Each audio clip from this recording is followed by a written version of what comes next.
Bem-vindos à aula de teoria da produção. A teoria da produção, como o nome diz, é uma teoria geral sobre a produção, função de produção e os fatores envolvidos no processo produtivo. É uma teoria geral que serviria tanto para o setor primário, secundário e terciário. Essa teoria surgiu baseada muito na agropecuária, agricultura e também na indústria. E nós vamos passar também por um conceito importante, que é a questão do curto e longo prazo. Essa teoria da produção, nós vamos analisar dentro da empresa, da firma, a produção e dessa teoria da produção, no próximo capítulo, deriva a teoria dos custos de produção. Então, é importante aprender essa teoria da produção para depois compreender melhor como que os custos influenciam as decisões das empresas. Então, nesse momento, nós não vamos falar em preços de insumos, nós não vamos falar sobre custo ou lucro. Simplesmente é uma análise de como o processo produtivo ocorre dentro da empresa. As empresas, então, dentro dos processos produtivos, vão utilizar trabalho ou mão de obra, capital físico, máquinas, equipamentos e construções, área, no caso da agricultura, agropecuária, e matéria-prima, diversas matérias-primas que estão envolvidas nesse processo produtivo para chegar aos bens e serviços finais vendidos às famílias, ao próprio governo, exportações e até mesmo para as próprias empresas. Veja que nós não vamos envolver aqui a estrutura organizacional da empresa, como que ocorre esse processo dentro da empresa. O que nos importa são as combinações de insumos e esse resultado em termos de produto. A eficiência técnica, dados os diferentes processos de produção, produzirá uma mesma quantidade de produto com menor quantidade de insumo. Então, veja, tecnologia para nós é a combinação física dos insumos. E uma inovação tecnológica significa produzir mais com os mesmos insumos. Então, é uma questão, um problema físico. Então, a economia, quando nós falamos em tecnologia, qualquer modificação da combinação de insumos que leva a produzir mais com as mesmas quantidades de insumos é uma inovação tecnológica. Independente se tem a ver com o próprio processo de armazenamento, controle de estoque, máquinas mais modernas, um rearranjo do processo produtivo internamente, né? Então, o que importa é produzir mais com os mesmos insumos. E a eficiência econômica. Então, considerando diferentes processos produtivos, produzir uma mesma quantidade com menor custo. Então, veja, eficiência técnica é produzir mais em quantidade com os mesmos insumos. E eficiência econômica é, na prática, diminuir o custo médio de produção. Então, se você interpretar essa eficiência econômica, né, se você tem uma mesma quantidade de produto com menor custo, o custo médio diminui. Essa é a eficiência econômica. Essa função de produção, que pode ser expressa por uma tabela, por uma função, por um gráfico, né? Função que eu digo, uma equação. Essa função de produção é uma relação entre as quantidades de insumos, que seriam trabalho, que é o N, capital, K, M é a matéria-prima, e que envolve um determinado nível tecnológico T. Então, essa função de produção, como equação, gráfico ou tabela, envolve essas combinações de insumos e a respectiva quantidade produzida, que, num período de tempo. Então, veja, normalmente nós podemos usar essas variáveis, tanto os insumos quanto o produto, em termos de estoque, variável estoque, então, número de pessoas, número de máquinas, ou uma variável, por exemplo, em termos de quantidade por tempo. É muito comum na indústria usar horas-homem. Então, horas-homem, quantas horas trabalhadas por pessoas? Horas-máquina. Então, é muito comum usar em variável estoque ou numa variável, né, em termos de horas trabalhadas, ou de máquinas ou de pessoas. A função de produção não é uma função de oferta. Então, note que a função de produção relaciona quantidades de insumos e quantidade produzida. A função de oferta vai relacionar preço do produto com a quantidade ofertada. Então, são situações ou coisas diferentes.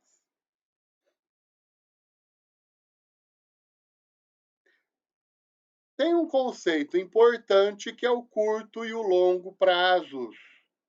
Então, note que, no curto prazo, que a gente considera um ciclo produtivo, ou a gente pode considerar o curto prazo aquele período de tempo que a empresa não consegue modificar todos os insumos.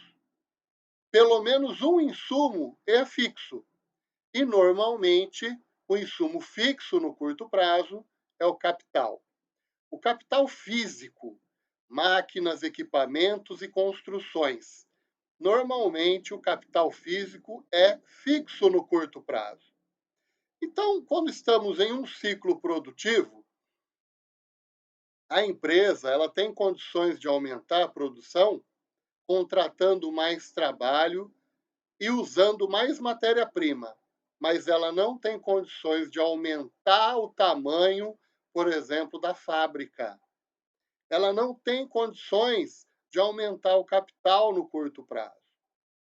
No longo prazo, 2 ou mais ciclos produtivos, ou considerando que todos os insumos são variáveis, estaremos no longo prazo. Então, a empresa ela consegue variar o uso de todos os insumos, inclusive capital. Então, veja que no curto prazo, para aumentar a produção ou diminuir, a empresa não tem outra alternativa senão variar a quantidade de trabalho.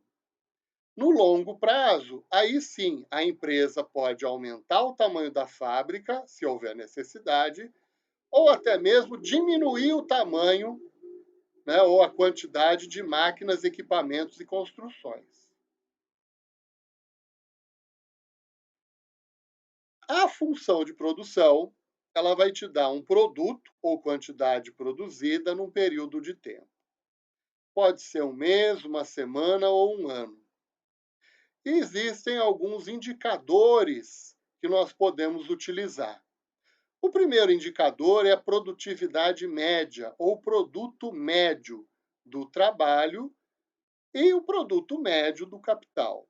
Então, dividindo a produção total, PT, sobre a quantidade de trabalho N, você tem o produto médio do trabalho, ou produtividade média da mão de obra. Quando nós calculamos o produto médio do capital, nós dividimos PT, que é produto total, por número de máquinas, ou horas-máquina. E você tem a produtividade média do capital ou produto médio do capital. O produto marginal ou produtividade marginal diz respeito à variação de uma unidade. Então, dado uma variação de uma unidade na quantidade de fator de produção, quanto que varia a produção ou produto total? Então, quando nós analisamos aqui, então nós vamos ter o delta, que é variação. Então, eu estou variando a quantidade de trabalho, causando uma variação na quantidade produzida. Quando nós fazemos esse cálculo, eu tenho a produtividade marginal da mão de obra, ou produto marginal do trabalho. Aqui tem um pequeno erro, aqui é um G, né? Aqui é um G.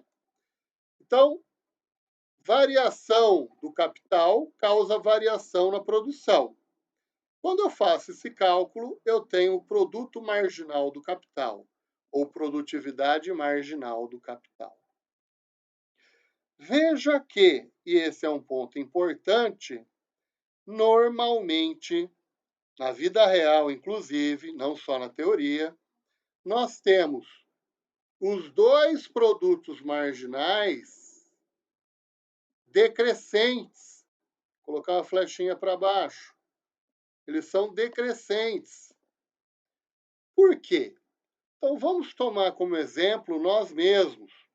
Nós estamos estudando para a prova de economia, que esse ano não vai ter. Mas você tem que estudar 50 páginas. Na primeira hora, você estuda 10 páginas. Na segunda hora, 8 páginas. Na terceira hora, 5 páginas. Então, o produto marginal do trabalho, ele é decrescente. Ou quando uma pessoa tem que trabalhar 8 horas por dia, no primeiro horário, ela tem um certo produtividade. Na segunda hora, menos. Na terceira hora, menos. Ao longo do dia, a produção dela por hora vai decaindo. Isso é normal. O mesmo ocorre com as máquinas. O produto marginal do capital normalmente é decrescente, né? Então, nós temos aqui uma lei, que ele chama de lei, o livro, Lei dos Produtos Marginais Decrescentes. Esse gráfico e essa tabela, elas são importantes, né? São importantes porque está mostrando uma relação de produtividade média e produtividade marginal do trabalho, aqui está relacionando, né? Com um capital fixo. Então, veja, se eu tenho capital fixo em 10 máquinas, eu estou no curto prazo. Eu vou colocar aqui, ó. Como que eu sei que eu estou no curto prazo? Vou colocar CP. Curto prazo, porque eu tenho capital fixo. Então, imagine que eu estou construindo uma fábrica de vestuário. E, quando eu termino de construir essa fábrica, eu coloco nela 10 máquinas e passo a contratar pessoas.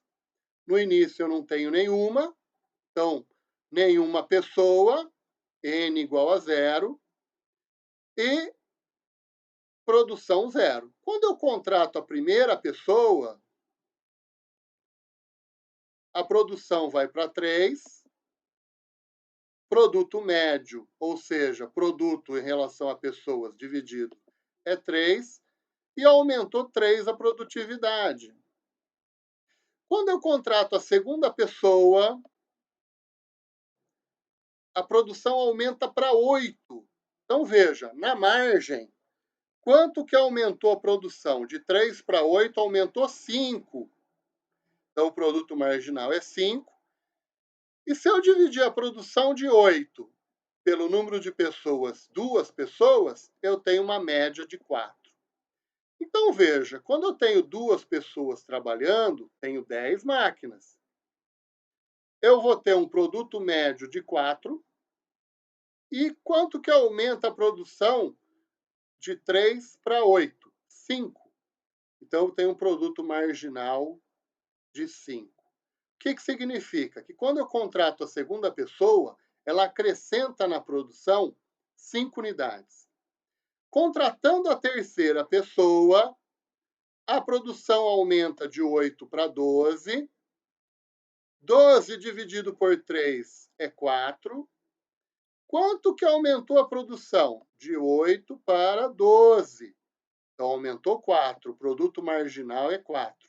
Então, quando eu contrato a terceira pessoa, ela acrescenta na produção 4 unidades. Na média, eu tenho 4. Eu contrato a quarta pessoa. Essa pessoa acrescenta na produção de 12 para 15. Opa, aumentou 3. Então, marginal, 3. Produto marginal da pessoa aqui, 4. Do quarto trabalhador, produto marginal é 3. E na média, 15 dividido por 4, 3,8 unidades. Contratando a quinta pessoa, aumenta de 15 para 17. Então, eu tenho na margem mais 2 unidades. Se eu dividir 17 por 5 pessoas, na média, eles produzem 3,4 unidades. Veja que a sexta pessoa não acrescenta nada na produção. Então, o produto marginal dela é 0. O produto médio caiu, porque essa sexta pessoa não acrescentou nada na produção. Contratando a sétima pessoa, eu tenho aqui uma queda na produção, e a oitava pessoa, eu tenho uma nova queda na produção. Então, veja, o produto marginal, com a queda na produção, se torna negativo. Então, nós estamos aqui correspondendo ao gráfico nesse ponto. O produto marginal ficou negativo, né? Desses dois aqui, ó, é isso que eu estou mostrando. Então, veja, um ponto importante é que a gente possa visualizar, né, esses gráficos. Então, olhando aqui no gráfico, como que a gente representa essa tabela? A função de produção, ela cresce com o aumento do número de pessoas contratadas e depois cai. Então, a partir daqui, veja, o produto marginal é negativo. Por isso que está caindo a produção. A partir da sexta pessoa, a sexta pessoa não acrescenta nada na produção. A sétima pessoa faz diminuir a produção. E a oitava pessoa também faz diminuir a produção. Então, nós temos um problema aqui. Do ponto de vista racional, da racionalidade do uso dos recursos, não vale a pena contratar a sexta pessoa, muito menos a sétima ou a oitava. Então, veja, do ponto de vista racional, eu vou contratar de 1 a 5 pessoas, no máximo. A sexta pessoa não acrescenta nada na produção. Então, do ponto de vista da racionalidade, né, do uso dos recursos, vale a pena contratar, olhando aqui na tabela, vale a pena contratar de 2, né, 2 até 5 pessoas. Por quê? Porque o produto médio, ele é máximo com 2 pessoas. Então, eu contrato 2, 3, 4, 5. A sexta pessoa eu não contrato. Contratar uma pessoa só, veja que o produto médio do trabalho é 3. Ele está abaixo de 4, né? Então, se a gente observar o gráfico, essa faixa aqui de contratações é uma faixa, do ponto de vista racional, do uso dos recursos. Por que não vale a pena contratar a sexta, sétima e oitava pessoas? Porque a partir daqui é o que nós chamamos de uso intensivo do capital. Ou seja, o capital está sendo muito utilizado, né? E veja também que a produção cai. Não vale a pena produzir ou contratar abaixo de 2 pessoas, porque você está usando o capital de forma extensiva. Então, a partir da sexta pessoa, vale a pena, se você quiser aumentar a produção, ter mais capital. Abaixo de 2 pessoas, vale a pena diminuir o capital. Então, entraríamos no longo prazo. Veja, se eu quero atingir uma quantidade produzida acima de 17, que é o máximo que eu consigo aqui com 10 máquinas, eu deveria aumentar, por exemplo, para 12 máquinas, 15 máquinas. Essa função de produção, ela seria assim. Então, aqui, por exemplo, com 12 máquinas, essa função de produção inicial, ela tinha 10 máquinas. Ou uma outra possibilidade para atingir níveis de produção mais altos, além de 17. Poderíamos ter máquinas mais modernas e mais rápidas. Eu teria aqui uma introdução de algum tipo de inovação tecnológica, seja no uso de máquinas mais rápidas, mais eficientes, trabalhadores melhor treinados. Algo deveria mudar na nossa função de produção para que ela fosse ou se deslocasse para cima. Então, veja, dentro dessa perspectiva, com 10 máquinas e nesse nível tecnológico, eu tenho essa função de produção em preto. E essas curvas de produto médio do trabalho e produto marginal do trabalho em preto.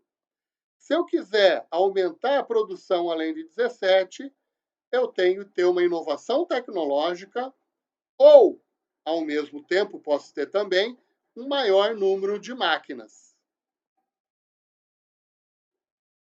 Então, essa lei dos rendimentos decrescentes, ou seja, quando eu aumento um fator de produção sozinho, você tem produtos marginais decrescentes.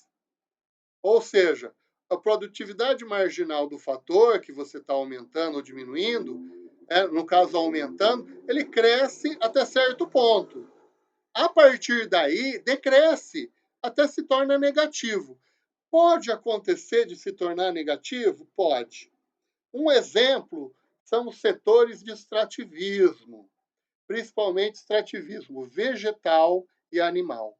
Então, no caso da pesca, se você tem uma sobrepesca ou se tem muitas pessoas pescando, diminui a reposição natural dos peixes, eles não conseguem se reproduzir, e você pode chegar ao ponto de cair a produção, mesmo que tenha mais e mais pescadores.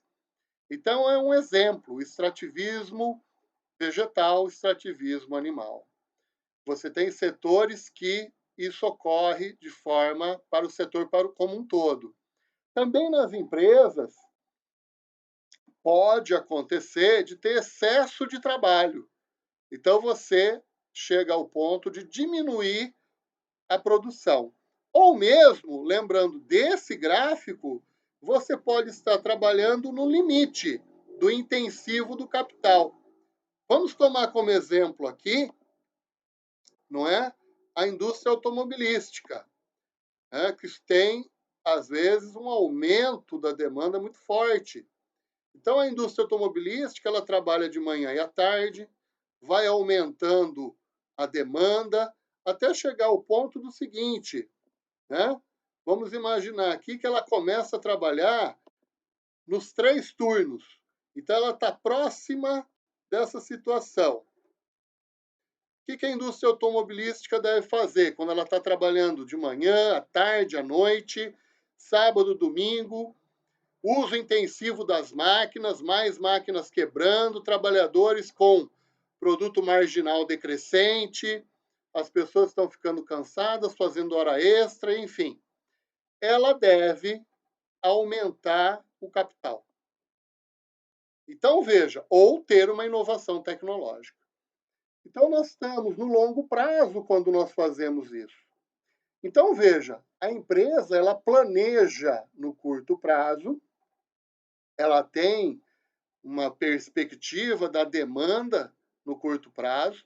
Se essa demanda aumenta ao ponto da empresa acreditar que isso vai se manter no futuro, né, ela pode, a empresa, aumentar o capital ou, como eu falei, ter uma inovação tecnológica, automação, ela pode utilizar máquinas mais modernas, enfim, pode fazer adaptações no processo produtivo.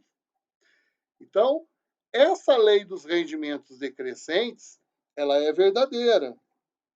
Ela funciona para a matéria-prima, para o capital e para também, e principalmente, o trabalho. Então, quanto maior a quantidade de trabalho, o produto marginal vai ser decrescente. Quando estamos no longo prazo, nós já não temos esse gráfico aqui. Esse gráfico é para uma situação de curto prazo. Então, no curto prazo, como eu falei, o capital aqui ele é fixo. Se esse capital, que era fixo, se tornar variável, estamos no longo prazo. No longo prazo, nós temos uma situação diferente. Por quê? O capital é variável, que ele está aqui, né, nesse eixo aqui, e o trabalho é variável. Então, veja, eu posso ter diferentes combinações de capital e trabalho, por exemplo, para produzir uma quantidade de 1.000. Então, veja, com K máquinas, 6 máquinas e 50 trabalhadores, eu tenho uma produção de 1.000. Mas eu posso produzir 1.000, Q1 igual a 1.000, com 4 máquinas e 80 trabalhadores. Ou eu posso ter aqui 2 máquinas e 150 trabalhadores para produzir 1.000. Então, note que, no longo prazo, eu tenho opções, diferentes combinações de capital e trabalho que eu posso usar. Veja que isso é muito importante no caso da empresa desejar substituir, normalmente substitui trabalho por capital. Isso nós vemos todos os dias. Automação comercial, automação industrial, e hoje nós temos fortemente uma, no campo, né, na agropecuária, uma tendência de troca forte de trabalho por capital. Então, tendo como exemplo aqui, colheita de cana, que vem se modificando fortemente. Não pode queimar a cana para tornar mais fácil o corte manual, então as empresas substituem trabalhadores por máquinas. Na verdade, na média, substitui-se 80 trabalhadores por uma máquina de corte de cana. Então, veja, no caso aqui, nós estamos subindo, eu vou cortar a mesma quantidade de cana, eu estou subindo nessa curva. Em que taxa? Na média, 80 para 1. Então, veja, eu estou trocando 80 trabalhadores por uma máquina. É lógico que essa taxa ela não é sempre a mesma. Ela começa com uma taxa aqui, ó. Vamos colocar aqui. Eu vou substituir os trabalhadores de uma usina. Quando eu vou substituir inicialmente a primeira máquina que vai entrar em campo, ela vai substituir os trabalhadores menos eficientes. Então, talvez eu substitua aqui, olha, 120 trabalhadores para cada máquina. É isso que eu vou começar a trocar, 120 para 1. Mais para frente, eu compro uma outra máquina, eu vou substituir 100 trabalhadores por uma máquina. Talvez os últimos trabalhadores trocados, eles sejam muito eficientes. Então, eu vou trabalhar trocando uma máquina por 40 trabalhadores, os últimos 40 trabalhadores mais eficientes. Então, essa taxa de troca aqui, ela não é a mesma, porque é uma curva. Observem que é uma curva. Até mesmo no mundo real é uma curva, não só na teoria. Então, essa taxa de troca, ela sempre vai ser assim, subindo na curva, que é a parte da automação, né? Uso de máquinas. Eu vou substituir primeiro os trabalhadores menos eficientes, depois a outra máquina vai substituir trabalhadores um pouco mais eficientes, e assim por diante. Então veja que aqui eu chamo de isoquanta, ou curva de isoprodução. Essa curva de isoprodução é, são todas as combinações de trabalho e capital que me proporcionam a mesma produção, ou o mesmo produto. Então, aqui é o produto 1.000, aqui 2.000, aqui 3.000. Existem infinitas curvas aqui que não se cruzam. Nós temos que tomar cuidado também que, na vida real, inclusive, nós estamos normalmente subindo nessa curva. Então, o que se vê é a substituição de trabalho por capital. Isso é o mais comum. Além disso, essa taxa não é sempre igual. A gente precisa tomar cuidado também com essa observação. Então, aqui é uma curva, não é uma reta. Quando nós olhamos o longo prazo, nós temos algumas situações interessantes que são características dos setores. Quais são essas características? Então, imagine um aumento igual de capital e trabalho. Vamos colocar aqui 10%. Então, se você tem um aumento de 10% em todos os insumos e a produção aumenta mais do que 10%, nós temos rendimentos crescentes de escala. O que significa isso? Que para cada aumento em todos os insumos simultaneamente, então não vou aumentar cada insumo sozinho. Eu não estou mais no curto prazo. É uma visão de longo prazo. Todos os insumos serão aumentados de 10%. A produção aumenta mais que 10%, mais que proporcional. Então, temos rendimentos crescentes de escala, ou retornos crescentes à escala. Né? É o mesmo jargão. Se, aumentando 10% todos os insumos, a produção cresce numa proporção menor, por exemplo, 8%, ou seja, é menos que proporcional, são de rendimentos decrescentes de escala. E se eu aumento 10% todos os insumos e a produção, na verdade, né, a produção cresce na mesma proporção, eu tenho rendimentos constantes de escala. São definições importantes porque isso vai estar relacionado com o custo de produção e tamanho da empresa. Então, veja, se você tem vantagem que a empresa seja grande, porque se você, por exemplo, dobra os insumos, a produção mais do que dobra, você tem empresas gigantes. Você tem os monopólios e oligopólios. Elas entram numa categoria de setor que nós chamamos de retornos crescentes à escala.